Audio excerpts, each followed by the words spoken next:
iimbita sa mga event. Meron ba dyan na mga, ayan, i-introduce ko muna sa mga kaibigan ko, hindi ko pa sila madiretso eh.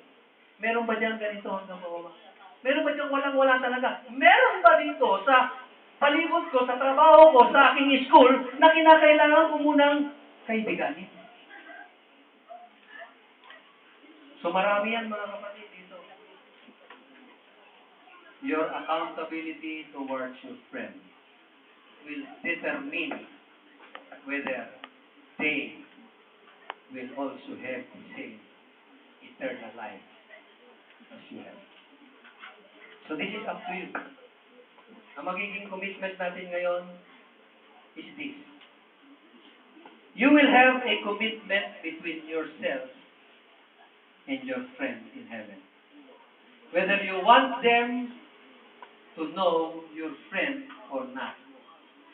Hindi ito between me and you. This is not between you or Elder Jess.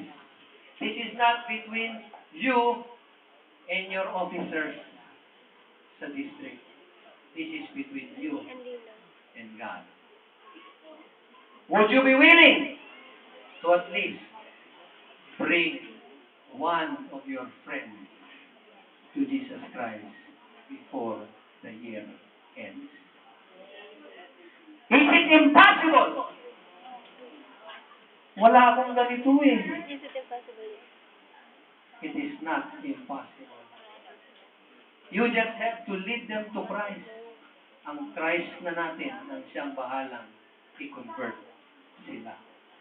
You have already and I have already done my job simply by introducing them to Christ. And the rest, whether they accept your question and accept Jesus Christ, is up to the Holy Spirit. Hindi na sa inyo. All God wants you and me to do is simply to make friends with them and lead them at least to know Jesus Christ. Can you do that? Then you have to tell God personally about it. Magandang hapon sa inyo. And God bless you.